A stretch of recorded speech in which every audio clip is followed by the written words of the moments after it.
अस्सलाम वालेकुम। Welcome to lecture number 8। Lecture number 8 में हम आर के असूल पढ़ेंगे। आप लोगों को याद होगा कि हमने जब स्ट्रोक्स पढ़ी थी तो आर को हम दो दफ़ा लिखते थे। एक हम लिखते थे रे, एक हम एर लिखते थे। यानी एक हम अपवर्ड आर लिखते थे, एक हम डाउनवर्ड आर लिखते थे।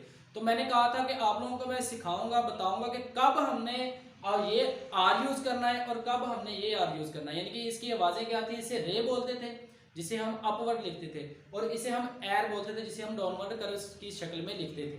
तो वाइट बोर्ड पर आपको सारे असूल मैंने उर्दू में लिख दिए हैं। आप इनको भी नोट्स बना लें, इसके अपनी कापी पेंसिल लेके इसे नोट कर लें, लिख लें। और मैं इसको साथ साथ आपको प्रैक्टिस करके बता देता हूँ कि कब हमने अपवर्ड यूज़ करना है आर और कब हमने डाउनवर्ड आर यूज़ करना है। तो ये आपको लिखा हुआ नज़र आ रहा है। फर्स्ट हम पढ़ने लगे हैं। अगर लफ्ज़ के शुरू में वोवल आर से पहले हो तो एर यूज होगा। एर मतलब डाउनवर्ड आर यूज होगा, ये वाला। ठीक है, दोबारा पढ़ें। अगर लफ्ज के शुरू में मतलब कोई ऐसा वर्ड यूज हो जिसमें पहले वॉवल की आवाज आए फिर आर की आवाज आए तो डाउनवर्ड आर यूज होगा। अगर लफ्ज के शुरू में वॉवल आर से पहले हो तो एर इस्तेमाल होगा। मिसाल के तौर पर वर्ड होता है हमारे पास एयर। अब एयर को आप बोलें एयर, पहले ए की आवाज आई फिर आर की आवाज आई, एयर एयर। Okay, air. तो पहले हमने क्या बनाया, ये इसे मैं रेज करके दोबारा लिख देता हूं। पहले आवाज आ रही है एयर की, तो वॉवल बाद में लगाते होते हैं स्ट्रोक लिख के। तो ये देखिए एयर, पहले ए की आवाज आई तो हम आर ये यूज करेंगे। ओके, ये मोटा कर रहा हूं कैमरे में नजर आए। और सेकंड प्लेस वॉवल इसमें यूज होगा। दूसरा पढ़ते हैं। दूसरा एर हम तब यूज करते हैं जब आर की आवाज के बाद एम का स्ट्रोक आ जाए। यानी कोई वर्ड ऐसा हो जिसमें पहले आर की आवाज फिर साथ ही एम की आवाज आ जाए। ठीक है, अगर आर के फौरन बाद एम का स्ट्रोक आ जाए तो एर इस्तेमाल होगा। जैसे कि वर्ड होता है रूम, इसे मैं दोबारा रेज करके लिख देता हूं। रूम, पहले आर की आवाज आई फिर ऊ की आवाज आई फिर एम की आवाज आई। हमने पहला पढ़ा है कि पहले अगर वॉवल की आवाज हो फिर आर की आवाज हो तो एर यूज करेंगे, ये वाला। अगर इसके बाद एम का स्ट्रोक आ जाए फिर भी हम ये यूज करेंगे। यानी कि मैं लिख रहा हूं यहां पे रूम, पहले ये एर डालेंगे फिर एम और ऊ का वॉवल यहां पे लगाएंगे तो ये बन जाएगा रूम।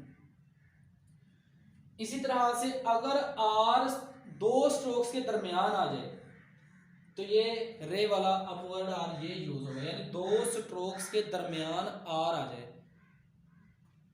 तो फिर हम ये वाला आर यूज करेंगे। जैसे कि लफ्ज होता है डार्क, डार्क, देखिए दो स्ट्रोक्स के दरमियान आ रहा है। डार्क, डार्क, डार्क को पढ़ रहा हूं डार्क, तो पहले डी की आवाज आई फिर आर की आवाज आई फिर के की आवाज आई तो डी और के के दरमियान में, तो ये डी ए आर के डार्क, डी की आवाज आई आर की आवाज आई फिर के, यानी डी और के के दरमियान में स्ट्रोक आ गई तो अपवर्ड आर यूज करेंगे, ये वाला रे, जिसे हम रे रे याद किया था हमने, ये वाला यूज करेंगे। तो मैं इसे भी रेज करके दोबारा लिख के दिखा देता हूं। लफ्ज है जी डार्क, पहले आ रही है डी की स्ट्रोक फिर आर की आवाज आई है तो दो स्ट्रोक्स के दरमियान में है तो अपवर्ड आर लिखेंगे और फिर के लिखेंगे और यहाँ पे वॉवल आ जाएगा, ये हो जाएगा डार्क। नंबर 3 देखें। अगर लफ्ज आर पे खत्म हो रहा हो तो हमारे पास 3 रूल हो गए।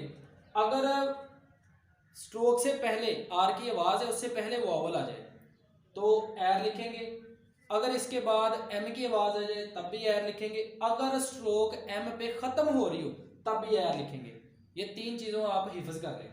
जैसे कि ये लफ्ज है fair, F A I R, fair, तो मैं रेज करके दोबारा लिख देता हूं। लफ्ज है जी फेयर, फेयर, एफ की आवाज आई उसके बाद ए एर की आवाज आई, उसके बाद ना कोई वॉवल है ना कोई स्ट्रोक है तो खत्म किस पे हो रहा है, आर पे खत्म हो रहा है तो इस वजह से हम एर यूज करेंगे।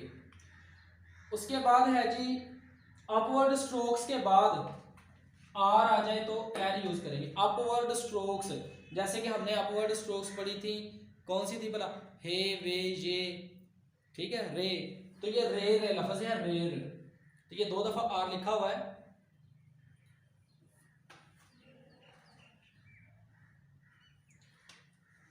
रेर, मैं दोबारा लिख रहा हूं इसे, लफ्ज है रेर, पहले रे की आवाज, फिर ए की आवाज, फिर आर की आवाज आ रही है, तो 2 दफा हम लिख सकते हैं।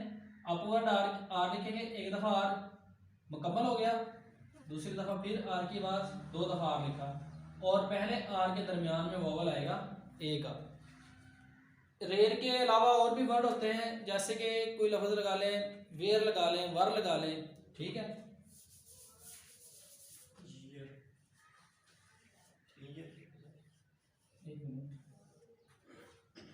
तो पहले वे की आवाज है, फिर आर की अब वे, और फिर ये रे की आवाज, यानी अपवर्ड स्ट्रोक्स के बाद जब भी आर की आवाज आएगी तो हम यूज करेंगे रे, ये वाला अपवर्ड यूज करेंगे।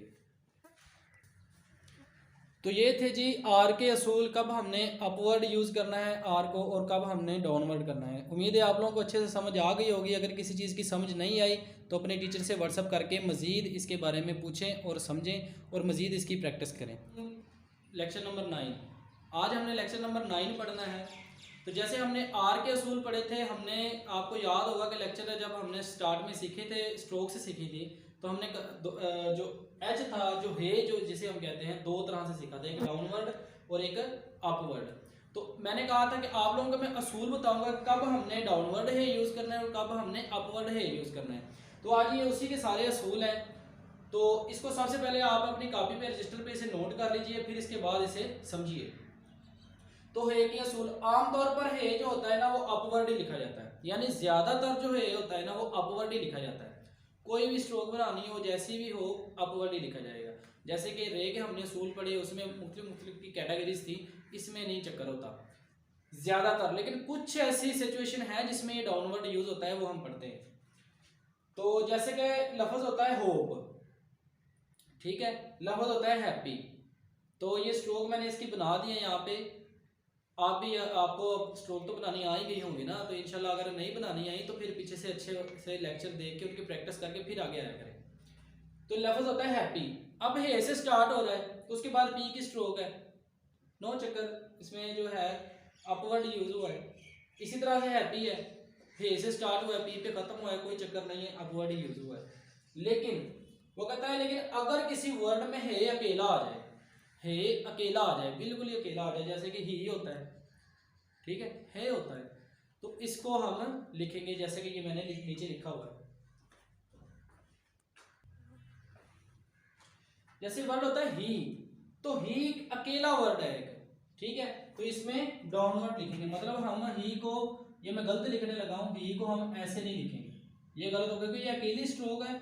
तो ये कानून है, लॉ है, असूल है हे को लिखने का कि ये डाउनवर्ड लिखेंगे कब, जब ये अकेला यूज होगा।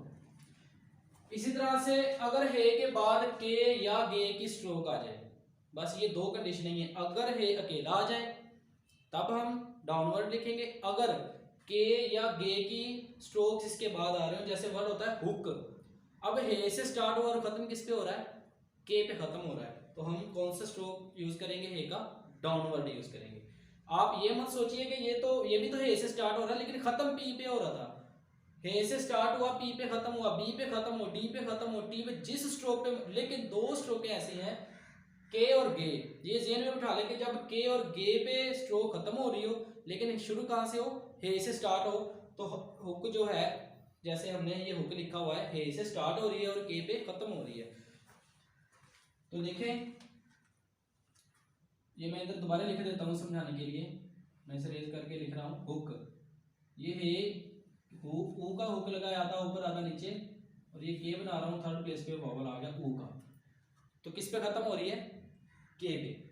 इसी तरह से ये होक है, हो का वॉवल इसके साथ लगेगा और ये किस पे खत्म हो रहा है, गे पे, ये गे लिखा हुआ है, मैंने और डार्क कर देता हूँ ताकि कैमरे में नजर आए, ये गे लिखा हुआ है, ठीक है।